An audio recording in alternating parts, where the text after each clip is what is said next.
হঠাৎ করে রাত 9টার সময় মনে পড়লো ঘরে কিছু গ্রোসারি জিনিস শেষ হয়ে গেছে।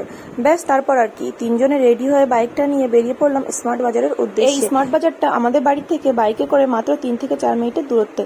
তো তারপর এখানে আসার পর দেখো আমার মেয়ে ওদিকে কি করছে, ও তো খুব খুশি হয়ে গেছে, কারণ ও ঘর থেকে আমাকে বলে নিয়ে এসছে মা আমাকে কিন্তু ওখান থেকে একটা খেলনা কিনে দেবে। তো যাই হোক দেখো এখন যাচ্ছি ভেতরে, আর আমার বরমশাই ওদিকে বাইকটা সাইড করে রেখে তারপর কিন্তু আমার পেছন পেছন ফোনটা নিয়ে আসছে, মানে ভিডিও করতে করতে আসছিল। তো দেখো এখন আমরা ভেতরে গিয়ে আগেই নিয়ে নেবো একটা বাকেট, কারণ বাকেট না নিলে তো জিনিসপত্র রাখতে পারবো না। তো দেখো এই সাইড থেকে নিয়ে নিলাম একটা বাকেট। এখন কিন্তু সোজা চলে যাবো ড্রাই ফ্রুটের কাউন্টারে, কারণ আমি কিন্তু মেনলি এখানে ড্রাই ফ্রুট নেওয়ার জন্য এসছি, আর তার সাথে কিছু ঘরের কিছু টুকিটাকি জিনিসপত্র।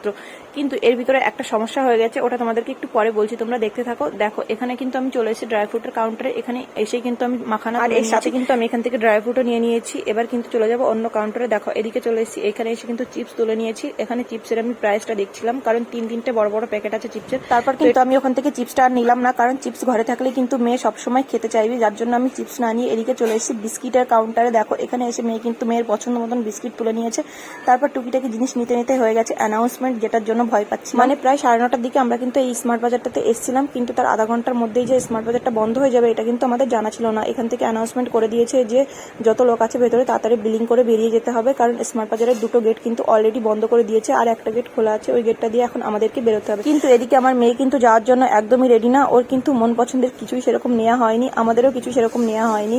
আমরা কিন্তু অনেক কিছু নেওয়ার প্ল্যান করে এসেছিলাম, কিন্তু তার আগে এখান থেকে অ্যানাউন্সমেন্ট করে দিয়েছে যেহেতু। তারপর এদিকে আমরা বিলিং করে বেরিয়ে গেলাম। তারপর বাইরে এসে দেখলাম আরো একটা কাণ্ড, মানে এই আধা ঘন্টার মধ্যে যে এত পরিমাণে বৃষ্টি হয়ে গেছে এখানে আমরা বুঝতেই পারিনি ভেতর থেকে।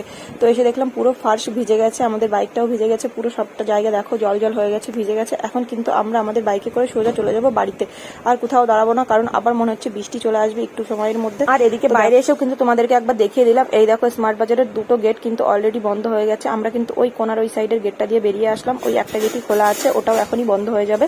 তো চলো এখন সোজা চলে যাই বাড়িতে, এখন বাইকে বসে পড়বো আর সোজা চলে যাবো বাড়িতে। সত্যি বলতে আমার মনটা কিন্তু খুবই খারাপ হয়ে গেল, কারণ আমি কিন্তু যে জিনিসগুলো আনতে গেছিলাম সেগুলো কিন্তু কিছুই সেভাবে নেওয়া হয়নি। তো যাই হোক কি করা যাবে, আর পরে আবার যাওয়া হবে। তো দেখো বাড়িতে চলে এসেছি, বাড়িতে এসে আমি কিন্তু ওই ওপরটাতে থাকি, দেখিয়ে দিলাম তোমাদেরকে একবার। এখন কিন্তু সোজা চলে যাচ্ছি রুমের ভেতরে। দেখো রুমে এসে মেয়ে কিন্তু কিন্ডার জয় বের করে খাওয়া শুরু করে দিয়েছে, দেখেছো।